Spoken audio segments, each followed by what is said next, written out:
I am back. So I have been gone for a while, which is really sad because I literally said in my first video, one of the things about a lot of the SLP grad students on YouTube is like a lot of them are not very consistent, and that makes it really hard to like keep up with them. And I did the exact same thing that everybody else does, and now I kind of get why people do it. It's so hard to keep up with everything you have to do, and then also, you know, film videos and like tell people about your life, and you also kind of really feel like telling people about what's going on in your journey when things are not going that well. You know, you don't want to like broadcast that to the internet. And I have to say, like, last semester was really difficult for me. I learned a lot about myself last semester. It just really killed me. So I kind of was like, I decided I was gonna stop filming for that semester just because it was like one less thing to worry about. But yeah, I'm back. Hopefully I can get back on being consistent. But while I was gone, so many people in the comments had so many great things to say, and I wasn't even making videos anymore, so it made me really happy. Like, all the time I'm getting emails telling me that other people are subscribing, and it just makes me so happy that, like, even just with those 2 videos that I have up, people are interested in them and they like them and it's helping people. And that's like the reason I made this channel, is because I struggled a lot in school, and you guys know that from my last videos. So I just wanted people to know mainly that you can struggle. Hold on. No, it's worse actually. Okay, there you go. You can struggle in school and still be really successful. And that's kind of like mainly what I wanted to show. So I feel like I got that across, so I'm gonna keep it going. So yeah. So in one of, I think it was my last video, I think it was the 15 steps to becoming a better student. Someone commented on the video and was just like, this was so helpful to me. You know, I am in community college right now and I really want to become an SLP, but I just feel very discouraged, or something along those lines. And that just really resonated with me, because I was literally in that exact same position, what was it, 3 years ago? I'd say like something like 3 years ago. I was literally there. Like, I wanted to be an SLP. I didn't think I was going to be able to do it. I really wanted to, but I just didn't have, you know, the prospects, I guess. You know, I didn't go to a 4-year school. I wasn't learning anything about speech at the time. The only things I was learning about was general studies, and I just felt like it wasn't going to happen for me. I wasn't going to become successful. But with that being said, I did my research. I learned that I can apply to a 4-year school and join their communication sciences and disorders program and apply to grad school eventually. And like, that's exactly what I did, and it worked. So you can go to community college and still become an SLP. So in this video, I'm kind of going to tell you the differences between a community college and a 4-year school. Later down the line, I'll probably make a video about the difference between undergrad and grad school, but we're not going to do that in this video because I don't want this video to be like an hour long. So the first difference between community college and a 4-year school is that most community college are 2-year programs. I know that there are a couple around the country that are 4-year programs, but a majority of them are 2-year programs. So you're going to graduate with an associate's degree, not a bachelor's. And at this point in time in the world that we live in, there's not really that much you can do with an associate's degree. A lot of people want you to have your bachelor's. So you may think, okay, then I'm not going to go to community college because I'm not going to get my bachelor's degree, and what's the point? Well, you can go to community college, but you would have to transfer to a 4-year university or a 4-year college to get your bachelor's, but it would only take you 2 years to finish instead of the whole 4. So it's still a good option to go to community college. So another difference between community college and a 4-year school is that in community college, for most of them, I can't speak for everywhere across the country because I know that there are schools that are changing this, but for most of them, it is non-residential. So you're not going to be living on campus. So yeah, I'm not gonna lie, you definitely miss out on that aspect. of the college life, because you're not living on campus. You still can get really, really great experiences with clubs and different organizations, but it's not the same as living on campus, if I'm going to be completely honest with you. But it is still a really great experience, and I'm going to tell you a little bit about mine. So while I was in college, for my first years, while I was at my community college, I was a part of the dance club, and I was also a part of the, what is it called? It was like our Black unity kind of club. So I went to those meetings like about once a week, and they were actually really, really great. And I also went to the dance club meetings, and it wasn't like hip hop dance, it was like ballroom, and it was actually so fun. So we had this classroom that was like the regular size of a classroom. We moved all the desks and all of the material in the class to the sides, and then we all like squared across. So there would be like, this sounds so weird saying it out loud, but like there was like a guy in every spot across the classroom, and then the girls rotated, and then we would switch, and then the guys would rotate after. But basically you would learn the move, and then you would practice with your partner that was in front of you, and then you kept moving so you can like practice with different partners. It sounds so weird, but it was actually so much fun. That was like one of the best clubs that I was in. It was really fun, actually. I didn't really make any friends because I was very quiet at this time, guys. Like I was not like a super outgoing, and I used to go with my cousin, so like I just hung out with her the whole time. But it was really fun, and those were some fun times. The biggest difference, like the one that's gonna be like the pretty much like the decision maker for most people, is the price. It is a significant difference in pricing for tuition. I mean, since you're not living on campus, you're really only paying for tuition. I mean, there's other things like lab fees and club fees and health fees, but for the most part, you're paying for your tuition. You're not paying for room and board. You're not paying for food. You're paying to go to class. So I'm just gonna tell you guys how much I paid at community college. This is how much my college was. Obviously, it's different across wherever you live, but I paid around $5,000 a year, including everything, to go to school. So that's $2,500 a semester. I know that there's a lot of undergrads where you pay like $40,000, $50,000 a year. My school was $5,000 a year. It is a huge difference, and that's essentially why I chose to go to community college, because I already know, since I knew I wanted to go to grad school, I was going to be in debt for the rest of my life, so I tried to mitigate that as much as possible. Now, for my four-year school, I went to a state school in New York, so it was not as much as, you know, like a private school, but it was still pretty expensive compared to Suffolk, which was the community college that I went to. So how much was it again when I went to my four-year school? I believe it was about $11,000 for tuition a year. I could be so wrong, honestly. Like I'm gonna be honest, I don't remember. It was definitely like in the higher thousands though. Oh, I really want to remember. I'll probably just put it like right here or something, because I honestly don't remember. But it was definitely more than my community college by a good amount. It's expensive to go to school, you know, especially if you're rooming and boarding, because that's usually about at least like $5,000 just for the room and board.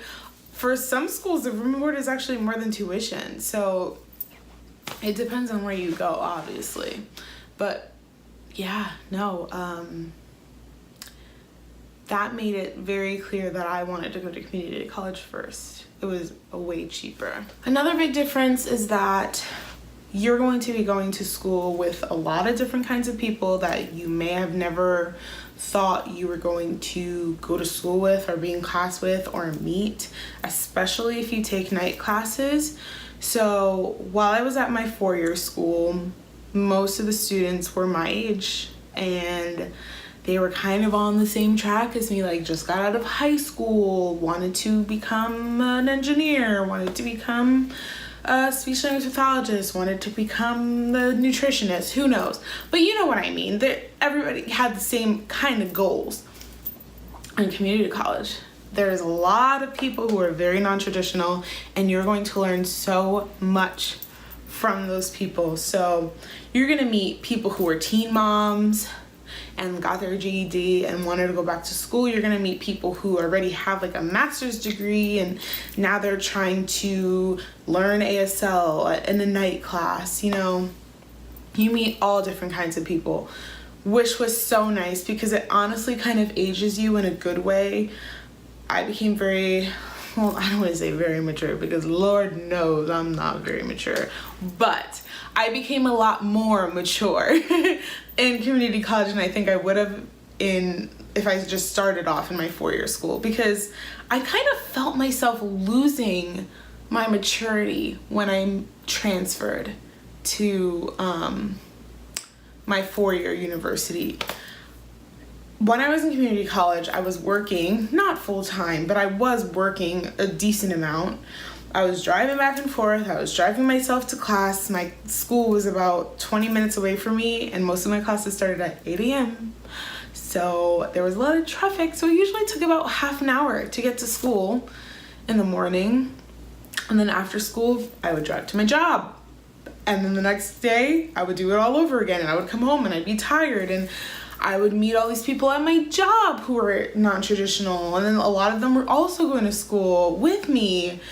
And they were not all my age. And it was just honestly such a different experience that I loved that I got to have. I would not have had that experience at a 4-year school because I went to a 4-year school and I know what goes down in a 4-year school. And here's what happens. You wake up in the morning, you go to class, you come back to your dorm, you maybe do some homework, you hang out with your friends, you do some crazy stuff. On the weekend, you go out, you're not working, your parents are sending you money, you're going to the dining hall to eat your food, you're fattening food. It's not a very, I don't know the word, but it definitely doesn't mature you. But it's a good thing. I made that sound like it's such a bad thing, but it's honestly not. That was such a fun time in my life. Like, I lived my life. I worked my ass off. Don't get me wrong. Like, I worked very, very hard in school, but I also had fun, you know, and not that I didn't have fun in community college, but I grew up in community college. Like, I was still living with my parents, so there was only so much fun I could really have. So they were just two different experiences, you guys. I don't know how to explain it. In community college, everybody's going there and they have one goal in mind. They're trying to finish school. They don't care about all the drama. They don't care about making friends, to be honest.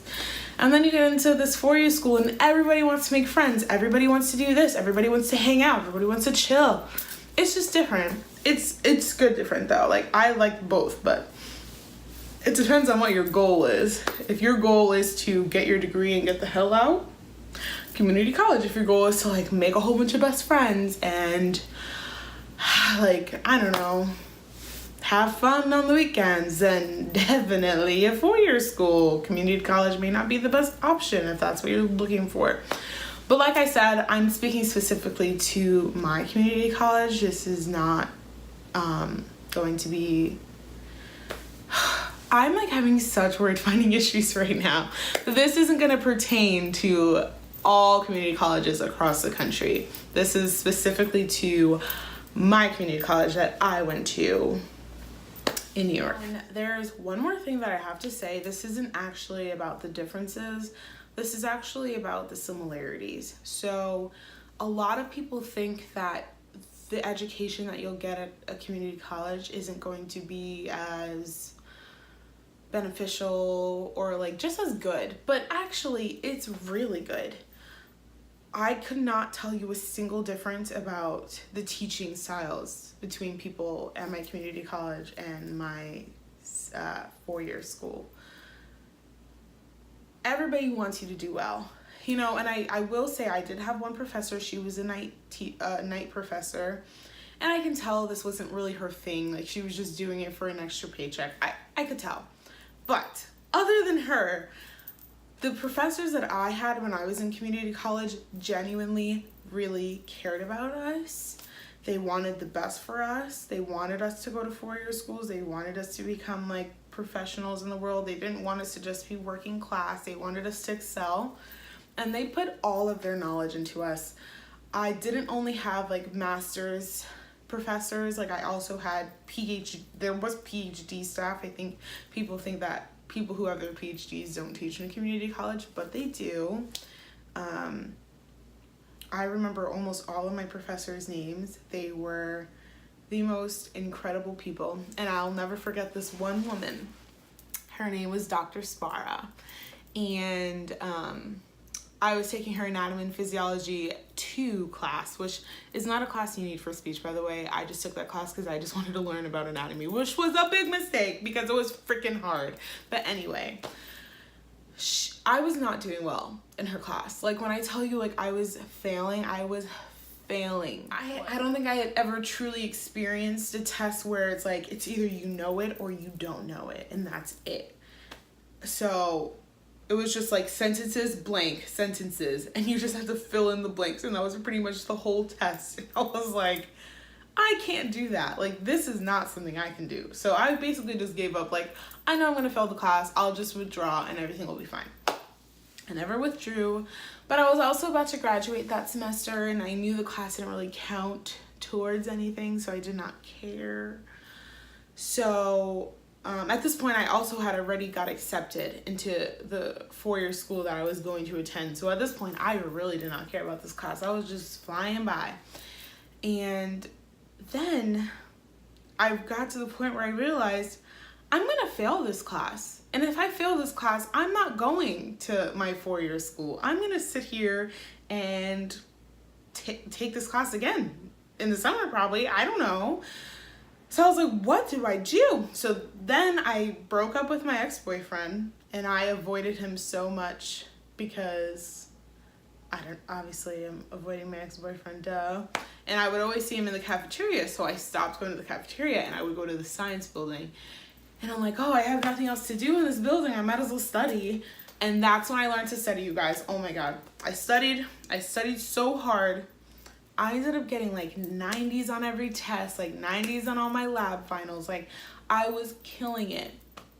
And my professor was just like, you are so smart. Like, where was this the whole time?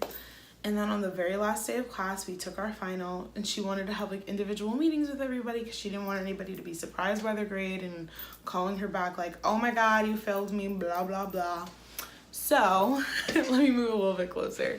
She sat down with me. I told her that I got into like the school I wanted to go to, and I was really excited about it. I told her I wanted to become a speech language pathologist. She was very excited for me. And she was actually a doctor herself. She like not a doctorate degree, like a medical doctor. She was a pediatrician. And she was just like, Patrice, I have to tell you, you are so smart. You were like an A student, like one of the smartest students in the class. And she was just like, but you just have to like apply yourself, which I'm sure everyone's been told before, but it just felt different coming from her. And she was just like, so if you just try in the beginning instead of the end, then I think you'll be like really, really unstoppable. And guys, for some reason that just like hit me in the heart, hearing her say that to me, because she was so right. I did not try from the beginning. I was just scraping by because I really didn't care. I was like, oh, I'm gonna graduate. I'm over this. She was just like, no, try from the beginning. And I took that and pulled it with me my whole time while I was in my four-year school. It was 2 years. I was in school for 2 years, but I kept that in my head for so long, and I worked my ass off. If you speak to any of the roommates I have, they would be like, wow, Patrice does not play games. I was killing it. And I emailed her, and I was like, hi, Dr. Spara. I just wanted to let you know that those words that you told me on the last day really, really resonated with me, and it means a lot to me that you took the time to sit down with me and tell me that, because it's made a really, really big difference in my academic career. And she emailed me back and she was so happy to hear from me, and I didn't even know if she would remember me, but she did. And she was just like, I'm so happy for you. Like, I think you're gonna be an amazing SLP. And then like that same summer, like the next summer, I saw her. She was just like, Patrice? And I was like, Dr. Sparrow? It was so cool. Like, I was like eating a pizza, like on break from work. And we talked about all these things, and it was just so nice. And that was my professor at community college. So I don't want people to think that your education isn't going to be as valuable if you go to community college, because obviously I can't speak for every community college, but for mine it was. And that was not the only touching experience I had in the school. I had a lot of professors that taught me a lot and were very, I don't want to say kind, but tough love. They had a lot of tough love to give, which is the kind of love that works for me. That's the one that makes me want to do stuff. So yeah, I guess I'll just end it with that. And I also want to say thank you guys again so much for subscribing to this channel, for commenting and watching. It just means a lot to me, because I started the channel not thinking anybody was going to watch, but I was going to do it anyway because I thought it's really cool to document my life and what's going on right now in my life. And I think it's going to be really cool to go back and watch these later. But the fact that people are actually watching, it just makes me really, really happy. So thank you. I will see you guys again next week, hopefully, if I can get my act together. I should, though, because I'm not really super, super stressed by grad school right now. Summer grad school is not as bad as like fall and spring. So yeah, I'll see you guys most likely next week. Thank you again for watching. Bye.